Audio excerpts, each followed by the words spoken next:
to be at the bottom of the table on a point. Before we get over to what else unfolded in the tournament and what is left to be unfolded, well, let's first get the input of our in-house football analyst, Leger Williams, and the former TNT international, Brent Sancho, who both join us on Zoom. Brent, I'm going to go to you first because TNT got the result wasn't bad, but again they were pretty vulnerable at the back. What were your thoughts on their performance last night? It certainly was the best result we've seen from Trinidad and Tobago thus far in this tournament. As it relates, and that not necessarily means that it was outstanding. It means that they showed an improved performance on what we saw from Haiti, and then certainly an improvement from what we saw from USA. But as discussed in this program, we had our concerns with the deficiency at the back. We had our concerns, of course, with the frailty, defensive frailty that we've shown. And that was a constant reminder. Of course, as I said, the last game did have a little bit better showing defensively. But still, it is a question mark that I'm quite sure Dwight York and the rest of his coaching staff will have going into the World Cup qualifiers in September. There was a bit of news that we heard over the weekend that Trinidad and Tobago's footballers broke camp to attend a party after not starting well at the Gold Cup. What have you been hearing, and are you a little bit surprised by the news? Well, I think what has been said by the president and by extension the coach is that the players had permission to attend an event. The article from their perspective, the FA and the president, was not accurate, and the word breaking camp would suggest that there was not permission granted. All that being said, I would suggest that that seems to be the correct thing, that the players were given permission with all the reports that are coming out of the camp and the FA. And just maybe the article was a bit misleading. That being said, it's not the kind of news you want coming out. It certainly did send conversations throughout Trinidad and Tobago in a negative way, particularly when we had such a high coming out of the St. Kitts game and the Costa Rica game. And it was a bit unfortunate that that was the sort of information coming up. But as I said, all reports suggest that the players were given permission to attend a function. I'm not sure if that makes the situation better, that the players actually got permission to do that. Does it make the situation better in your opinion? Look, at the end of the day, you know, the team has been in camp for the last 3+ weeks. They went from the Unity Cup into the Cup qualifiers onto the Gold Cup, and it is, you know, the norm in international football for players to have downtime, to have opportunities to do certain sponsorship things with the FA. Of course, there was one particular scenario here in Trinidad after St. Kitts game that the players were supposed to do a meet and greet. So that's normal as it relates to it. I think obviously what drew the attention was the type of function and the rumors and conversations and unconfirmed reports that were coming out of it. But from where I sit, as it relates to players leaving and having the opportunities to do certain requirements, as it relates to that is normal. That is stuff that normally happens, and downtime for players is also normal as well. So I don't want to speculate, Donald, because again, the reports suggest that this was a situation that was given permission to, and the reports that would suggest that it is of course, looked in from the team staff and all that is involved as it relates to management. In regards to the Gold Cup now, because the competition is in the rear view mirror, all eyes will now focus from a TNT standpoint to the World Cup qualifiers. What would you have learned from their exploits at the Gold Cup, and what do you want to see them improve as they going into the final round of qualifiers? Look, I think it has been a topic of conversations, as I said, about Trinidad's defensive frailties, and I think the Gold Cup certainly not only just to underline that, but has brought that into front focus. And for Dwight York, I think that is one of the situations and scenarios that he has to address. He did have a change in formation. he did have a change in personnel at the heart of defense. And the player that he brought in Justin Garcia, was someone that was omitted from the squad. He was only recalled because of an injury to the Josiah Trinidad, and he ended up being our best defender. So clearly, Coach York does have his challenges as it relates to his best players at that position. Of course, the then captain Aubrey David has not been selected at all since York has taken up the post of coach. So I think it's something that has to be addressed immediately. There is, of course, talk about dipping into the diaspora pool and whether or not that is something that would work for them.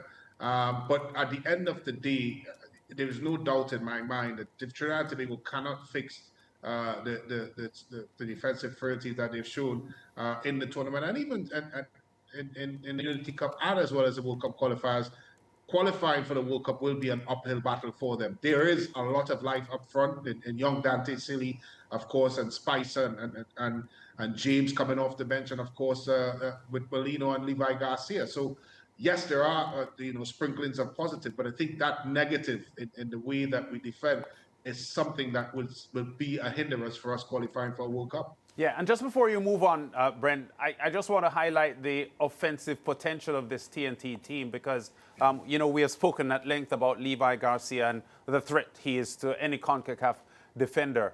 But that Dante Sealy strike yesterday was a top draw strike, and it tells you that the TNT's offensive threat doesn't lie alone with Levi Garcia. And a player who I've admired now for several years, Nathaniel James, he was brilliant yesterday. I think this is a player of immense talent, and I'm looking forward to see him getting some more playing time. Yeah, look, Dante Sealy is a late inclusion. Of course, his dad played for Trinidad and Tobago. He played in Holland, and of course, played in the U, and now plays in the MLS. Someone that they recently convinced to play for Trinidad. And he's been a breath of fresh air, of course, scoring 2 goals against St. Kitts, his directness, his ability to take players on in 1v1 situations. And like you saw in that strike, that he has an end product. That's something that we have not been able to speak to when it comes to Trinidad and Tobago. Then you add young Spicer on the other side. He didn't play because of injury. He has posed a threat as well for defenders. And of course, Kevin Molino, he looked great in the Unity Cup, and again had a good Gold Cup. Certainly something that he would be proud of, because he was the player that made them tick when they were on the ball. And as you mentioned, Nathaniel James and his appearances off the bench, certainly a handful, and have all the capabilities in the world. And you'd also have to give a notable mention to young Gill, who as well did well yesterday and has that potential. So yes, from an attacking perspective, there is some light at the end of the tunnel, and something that Coach York will be very, very happy with. Yeah, and just speaking about Brent from an attacking perspective, and I understand the overall analysis of what was and what could have been, but at the end of the day, there are those who would say Trinidad and Tobago should be in the quarterfinals now. Levi Garcia had an amazing opportunity with pretty much the final kick, one-on-one with a goalkeeper and a striker of his quality, of his ilk. You would expect that to put away. The coach, Dwight York, had started to celebrate, and then he realized that the opportunity had gone a-begging. How different would the conversations had been had Garcia been able to convert that final minute opportunity? Yeah, it would have been a lot different. The game is about margins, isn't it, really? And when you look at some of the performances, of course, Haiti missing a penalty in their game, and that would have changed things as well for us. And this opportunity by Justin Garcia, really, I don't want to say a centre-half's attempt, but he just really stabbed at it, and that was a couple inches lower and probably would end up in the back of the net. And I think really and truly, gentlemen, that's indicative of the type of tournament that we saw from Dwight York and his charges, is that, a little bit to the left or a little bit to the right, it could have been great. And a little bit to the left, it could have been horrible. And I think that's what you take out of this tournament, is that Trinidad and Tobago are not necessarily in a great position. They are in a position where there are questions that can be answered. And I think from a football perspective, from a football team perspective, that's what you want. If you're going into a position that you don't have answers for, you worry. But they do have questions that can be answered. I think, of course, moving into the World Cup qualifiers, will those questions be answered? And I think that is really the conundrum for Trinidad and Tobago football. Will it be answered? Well, there were no goals in either of the final Group A matches, but not that it had much bearing on the final group standing. Just to tell you the results, with Mexico and Costa Rica drawing 0-0, and the Dominican Republic and Suriname also drawing 0-0. Mexico finishing on top of the group on 7 points. Costa Rica also with 7 points. The Dominican Republic and Suriname on a point each. 2 more groups will be decided on Tuesday, with Group B and Group C coming to a conclusion as we take a look at the matches coming up and the groups in part. Well, just to tell you the matches, Guadeloupe against Guatemala, Panama against Jamaica in Group B, and over in Group C, Honduras against Curacao, and Canada against El Salvador. And this is where Leger Williams comes in, because from a Jamaican standpoint, an interest will be on that matchup between Panama and Jamaica. Lige, you were a little bit concerned with how the Jamaicans played against Guadeloupe. What are you hoping to see come tomorrow, or what are you expecting to see tomorrow against Panama?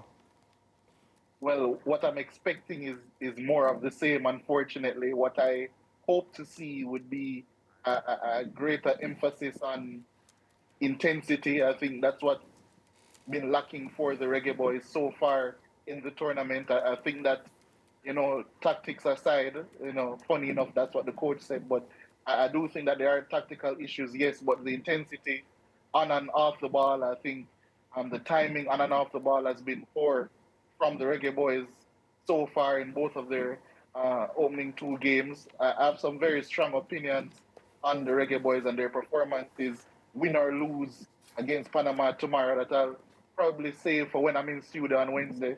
But I don't see too much cause for hope unless Panama rotate a bit, and I don't think that they will, seeing that their first place standing is still up for grabs. Yeah, I want to agree with you that Panama are heavy favorites, Liz, given what we have seen from the 2 teams so far in this tournament, and for what we have seen over the past year or 2, because Panama is a high-quality team, no question about it.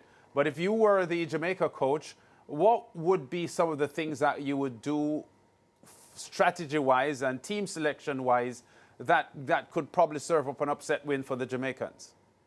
Yeah, I think Jamaica will have to focus a lot on the transition. I think getting your quickest players on the pitch and getting them laser focused into being as efficient as possible when attacking, I think that would be very important, because Panama are a team that hold the ball very well. There's a lot of rotations within their shape. They actually play a pretty similar shape to Jamaica in possession, but obviously they execute it much better. So I think it's going to be quite difficult for Jamaica to have long spells with the ball. So it's just going to be important for them how they defend in all 3 levels and how they transition as well when they eventually get the ball. I think that will be the message, but intensity will certainly be the most important thing from a Jamaican point of view tomorrow. Yeah. Do you think part of Jamaica's problem, Liz, is the fact that they don't have a settled team? For the most part, I don't think that there's been a starting 11 that Steve McLaren has used that has gone into games consistently. There are many changes from game to game, and maybe the chemistry and the settled nature of an 11 is missing. Could that be part of Jamaica's problem? Well, I mean, that's always been a part of Jamaica. I think, generally speaking, especially when there are new coaches coming in, it's going to take some time for that coach to find his best 11. So that it's been no different even under Hal Grimson. There's always new players coming into the fold. It's international football. There's always going to be a player or 2 breaking in. But you are right that Jamaica don't have that same level of consistency that other nations do have. But we have seen other nations chop and change and still be able to compete at a very high level, even in CONCACAF. And a big reason for that is because of the same tactical setups being transmitted no matter who is in the team.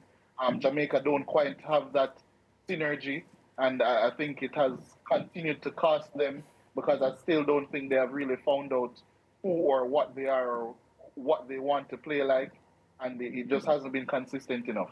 Well, Liz, we all hope that Jamaica will find an identity tomorrow against Panama, but I think we are both married to reality and what we anticipate will happen tomorrow when the Panamanians are in front of us. Also, thanks again, Lidge, for joining us on Zoom. Next time, find your way in the studio, right? Yeah, most definitely. And I don't think we're both married to the eventuality that Panama will win, because even though we're so far apart, I'm wearing the same color as you are, and that's the gold that Jamaica usually wears in their kits. So I think we both have a little bit of hope. I'm close to tears. Thanks, Leger. Yeah, anyhow, before you cry, just a quick correction. Earlier I said it was Levi Garcia who had that final second opportunity. As Brent alluded to, it was Justin Garcia. I suspect had it been Levi Garcia, Trinidad and Tobago would be in the quarterfinals now. Yeah. Curacao looking very good, by the way. I really loved how they performed against Canada. It's going to be a good match. So you're saying World Cup qualification for TNT and Jamaica won't be as easy?